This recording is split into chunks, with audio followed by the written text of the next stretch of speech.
अस्सलाम वालेकुम फ्रेंड्स, आज हम ग्राफिक डिज़ाइनिंग की दूसरी क्लास करेंगे। पहली क्लास में हमने अडोब इलस्ट्रेटर का इंट्रोडक्शन किया, जिसमें हमने लेआउट को डिस्कस किया और न्यू फाइल कैसे क्रिएट करते हैं वो हमने सीखा।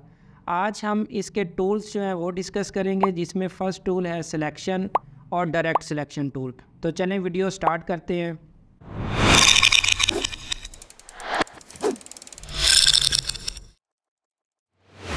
Selection tool.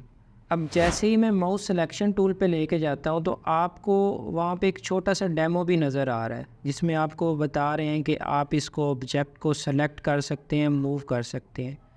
तो इसकी शॉर्ट की भी साथ शो हो रही है। शॉर्ट की इसकी वी है। आप कीबोर्ड से वी प्रेस करेंगे तब भी ये सेलेक्ट हो जाएगा। मैं यहाँ से इसको सेलेक्ट करता हूँ। ठीक है, पहले यहाँ पे मैं कुछ शेप्स बनाता हूँ।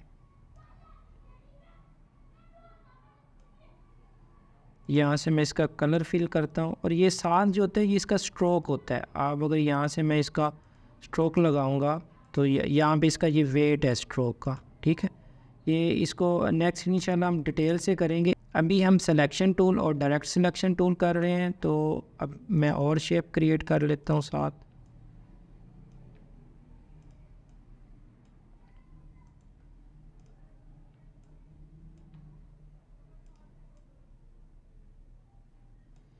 अब यहाँ पे मैंने कुछ डिफरेंट शेप क्रिएट किए हैं। ठीक है, अब सिलेक्शन टूल का क्या काम है।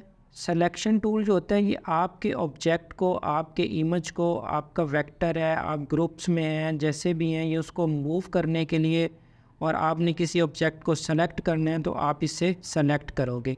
आपने किसी ऑब्जेक्ट को, आपने किसी टेक्स्ट को, आपने किसी भी चीज़ को, इमेज है आपका, आप कोई भी ऑब्जेक्ट है उसको रीसाइज करने के लिए, उसको रोटेट करने के लिए, ठीक है, आप सिलेक्शन टूल यूज़ करोगे। अब मैंने यहाँ पे सेलेक्ट किया, देखें राउंड में आपको एक बॉक्स नज़र आ गया। ठीक है, अभी इसमें सर्कल में मैं करता हूँ, आपको जो है वो वाज़ेह नज़र आएगा। ठीक है, आप जब इस पर क्लिक करते हैं तो वो आपको सिलेक्शन शो करवाता है। अब ये बॉक्स पे करता हूँ, ये करता हूँ, मीन्स कि आपका ये वाला ऑब्जेक्ट सेलेक्ट है। अब मैंने सर्कल को सिलेक्ट किया। अब देखें इसके जो कॉर्नर आ रहे हैं, अब मैं कॉर्नर पे, वो आपको कह रहा है कि आप इसको रीसाइज़ करें। अब ठीक है, अभी मैंने, अब जब इसको कॉर्नर के बाहर थोड़ा सा लाता हूँ तो वो आपको कहता है आप इसको रोटेट कर सकते हैं। ठीक है, तो अभी मैं इसको रीसाइज़ करता हूँ। अब देखें, ठीक है, इसकी आप जो शेप है इसको छोटा कर सकते हैं, इसको बड़ा कर सकते हैं, मीन्स इसकी हाइट विथ को चेंज कर सकते हैं। ठीक है, अच्छा आप देखें बग़ैर शिफ्ट के अगर आप इसको करेंगे तो आपकी शेप जो है वो ख़राब हो सकती है। ठीक है, उसकी हाइट विथ जो है वो आपसे चेंज भी हो सकती है। तो जैसे ही आप इसको शिफ्ट प्रेस करेंगे, ठीक है, साथ आपने शिफ्ट प्रेस करके रखना है। जैसे ही आप शिफ्ट प्रेस करेंगे तो वो आपको हाइट विथ में सेम देगा।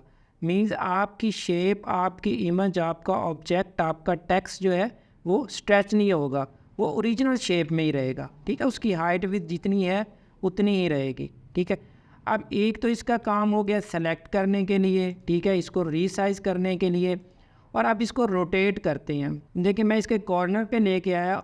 अब यहाँ पे आपको रोटेट का साइन नज़र आ रहा है। जब आपको रोटेट का साइन नज़र आएगा आप फिर इसको रोटेट करेंगे। ये नहीं कि आप रीसाइज पे हो और उसको रोटेट कर रहे हो, या आपका यहाँ पे जो है वो सिलेक्शन टूल है तो आप उसको रोटेट कर रहे हैं, नहीं।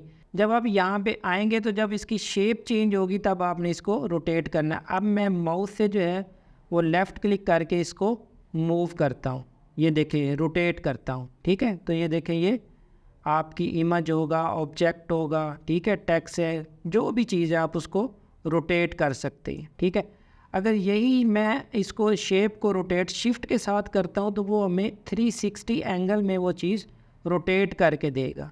ठीक है, ये देखें। अब सिलेक्शन टूल का आपने काम देखा, ये ऑब्जेक्ट को सेलेक्ट करने के लिए होता है, उसको रीसाइज करने के लिए, ठीक है, उसको रोटेट करने के लिए। अब ये आप ग्रुप्स में भी मूव कर सकते हैं। अब देखें मैंने लेफ़्ट क्लिक किया और मैंने सारों को सेलेक्ट किया और आप इसको जहाँ पे मर्ज़ी मूव कर लें। ठीक है, आप शिफ्ट के साथ भी मल्टी ऑब्जेक्ट सेलेक्ट कर सकते हैं। ये देखें यहाँ पे क्लिक किया, अब शिफ्ट मैंने प्रेस किया हुआ है। ठीक है, तो साथ में जिस ऑब्जेक्ट पे क्लिक करूँगा वो साथ सेलेक्ट होते जाएंगे। ठीक है, तो आप इसको मूव कर सकते हैं। अब ये है सिलेक्शन टूल। अब नेक्स्ट है डायरेक्ट सिलेक्शन टूल। अब डायरेक्ट सिलेक्शन टूल का क्या काम है, अब मैं डायरेक्ट सिलेक्शन टूल को सिलेक्ट करता हूँ। अब जब आप माउस लेके आएंगे आपको छोटा सा डेमो भी आएगा नज़र, ठीक है, उसमें भी आपको बताएगा कि डायरेक्ट सिलेक्शन टूल का काम क्या है। अब मैं यहाँ से इसको सेलेक्ट करता हूँ। अब मैं यहाँ पे सर्कल पे क्लिक करता हूँ, मैं इसकी एक आउटलाइन जो है उसको ख़त्म करता हूँ, ठीक है। अब देखें, अब मैंने सर्कल पे क्लिक किया तो उसने हमें इसका जो पाथ है ये आपको ब्लू लाइन नज़र आ रही है। अभी मैं इसका जो है वो कलर भी, इसको भी अनफिल करता हूँ। अब देखें आपको एक पाथ नज़र आ रहा है, ठीक है।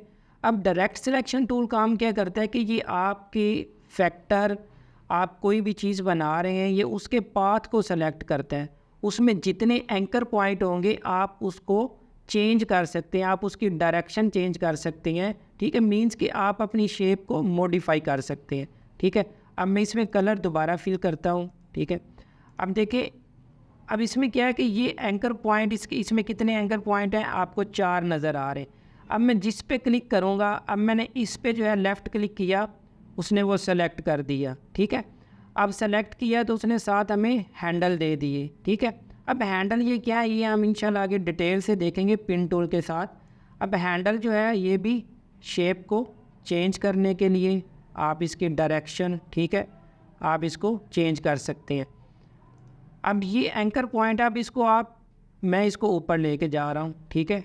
अब ये क्या कर रहा है कि ये एक एंकर पॉइंट को जो मैंने सेलेक्ट किया है सिर्फ उसी को चेंज कर रहा है, ठीक है। जबकि जो सिलेक्शन टूल होता है वो आपका ये काम नहीं करता। अब मैंने यहाँ पे इसको सेलेक्ट किया, अब देखें उसने क्या किया, उसने हमें एक पूरा जो है वो बॉक्स क्रिएट करके दिया हुआ है, एक उसको सेलेक्ट किया हुआ है कि आप जो है उसके पाथ को नहीं चेंज कर सकते, ठीक है। आप उसको रीसाइज कर सकते हैं, ठीक है, लेकिन आप उसकी शेप को जो है, उसके जो पाथ है उसको आप चेंज नहीं कर सकते।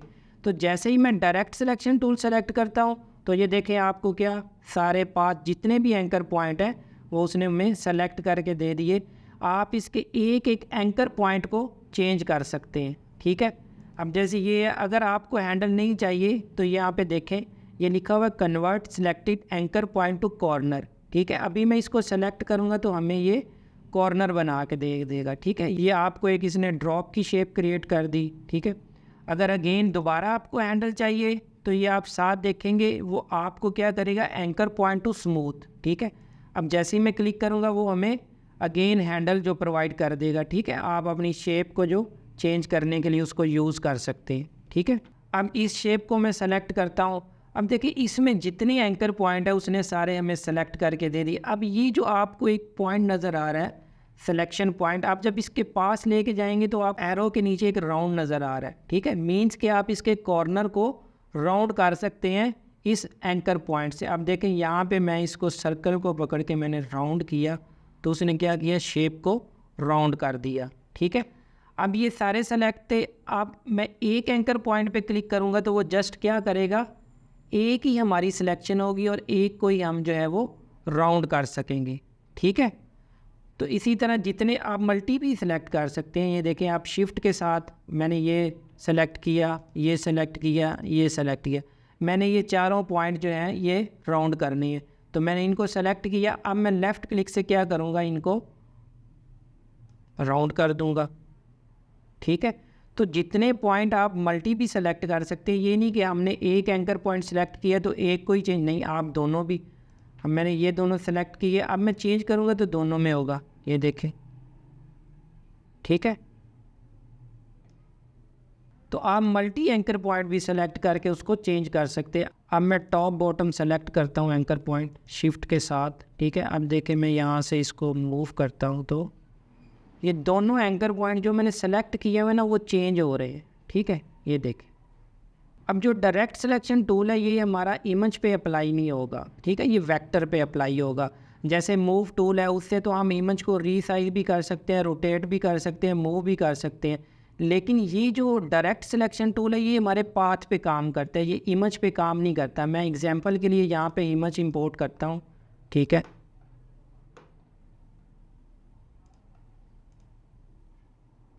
ये सिलेक्शन टूल मैंने सेलेक्ट किया, ठीक है। अब इससे मैं इसको रीसाइज तो कर सकता हूँ, ठीक है, रीसाइज भी कर लिया मैंने, इसको रोटेट भी कर लिया, ठीक है।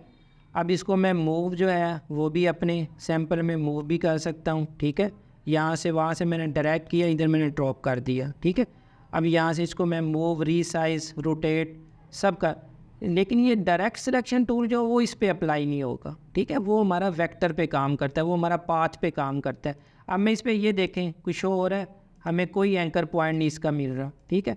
तो ये हमारा पाथ पे काम करता है, ठीक है। जैसे ही मैं इस पे आता हूँ, ये देखें हमें उसने सारे एंकर पॉइंट शो करवा दिया। आप उसको चेंज कर सकते हैं। तो अब हम इससे डिफरेंट शेप बनाते हैं। यहाँ पे मैं एक सर्कल ड्रा करता हूँ, ठीक है।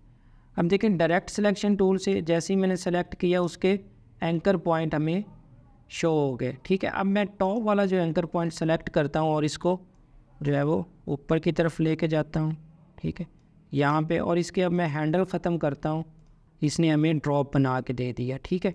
तो इससे हम जो डिफरेंट चीज़ें बना सकते हैं, ठीक है। अब अभी मैं यहाँ पे एक रेक्टेंगुलर लेता हूँ, ठीक है। यहाँ पे मैंने एक रेक्टेंगुलर लिया, कलर मैं उसका रेड करता हूँ, ठीक है। आउटलाइन उसकी मैं वाइट देता हूँ। इसका स्ट्रोक हम जो है वो 3 कर लेते हैं, 4 कर लेते हैं, ठीक है। अब इसके जो नीचे वाले हैं पॉइंट, उनको मैं थोड़ा सा बाहर निकालूंगा, ठीक है। इधर वाला भी मैंने सेलेक्ट किया। जिस पे आप सेलेक्ट करेंगे एंकर पॉइंट को, उसी को आप जो है वो मूव कर सकते हैं। और जो आपके कीबोर्ड के एरो हैं, उनसे भी आप इसको राइट लेफ़्ट जिधर आपने करना है सेलेक्ट करके आप उसको मूव कर सकते हैं। आप माउस से जो है वो लेफ़्ट क्लिक करके उससे भी आप जो है वो मूव कर सकते हैं, ठीक है। अच्छा, अब इसके ऊपर मैं एक और शेप क्रिएट करता हूँ।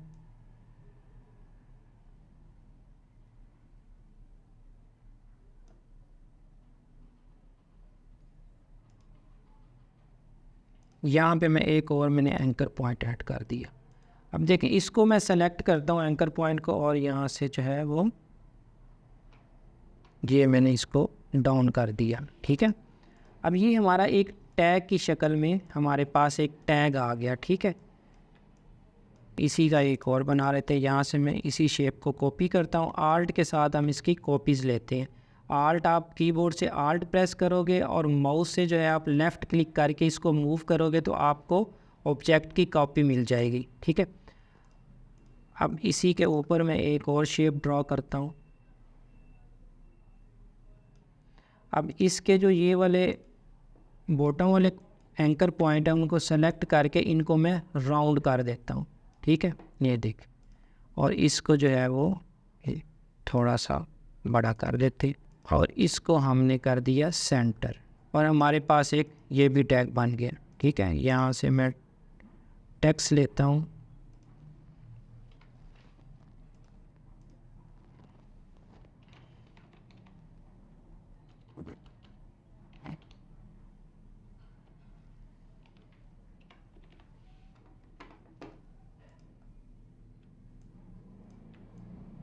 यहाँ पे मैंने इसके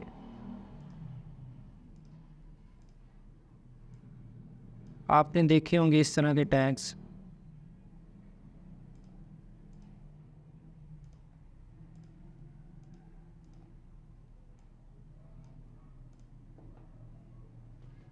ठीक है, तो मीन्स कि आप इससे डायरेक्ट सिलेक्शन टूल से डिफरेंट शेप्स बना सकते हैं, ठीक है।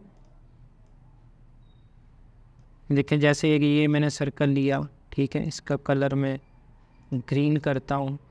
अब इसके मैं जो है एंकर पॉइंट को सेलेक्ट करता हूँ डायरेक्ट सिलेक्शन टूल से, ये वाला और लेफ़्ट वाला। अब इसके मैं हैंडल्स ख़त्म करता हूँ, ठीक है। तो ये देखें आपको उसने एक लीव्स बना के दे दिया। आपने सिलेक्शन टूल और डायरेक्ट सिलेक्शन टूल की वर्किंग देखी। अब यहाँ पे अगर मैं शेप्स बनाने लग जाऊँ तो वो हमारी वीडियोस लेंथी हो जाएगी। मेन हमारा जो पर्पस है कि आपको डायरेक्ट सिलेक्शन टूल और सिलेक्शन टूल के यूज़ का पता चल जाए, ठीक है। आप फिर खुद जो है उसकी प्रैक्टिस करें, डिफरेंट शेप क्रिएट करें, ठीक है, उनके एंकर पॉइंट को चेंज करें करके आप डिफरेंट शेप्स बनाएं। अब जो सिलेक्शन टूल है उससे तो हम सेलेक्ट कर सकते हैं, मूव कर सकते हैं, रीसाइज कर सकते हैं, रोटेट कर सकते हैं। अब डायरेक्ट सिलेक्शन टूल से क्या है कि हम उनके एंकर पॉइंट को चेंज कर सकते हैं, उसके पाथ को चेंज कर सकते हैं, ठीक है। उनसे उस शेप को हम मॉडिफाई कर सकते हैं जो काम सिलेक्शन टूल नहीं करता वो हमारा डायरेक्ट सिलेक्शन टूल करता है, और जो डायरेक्ट सिलेक्शन टूल नहीं कर सकता वो हमारा सिलेक्शन टूल करता है। आई होप कि आपको सिलेक्शन टूल और डायरेक्ट सिलेक्शन टूल की समझ आ गई होगी।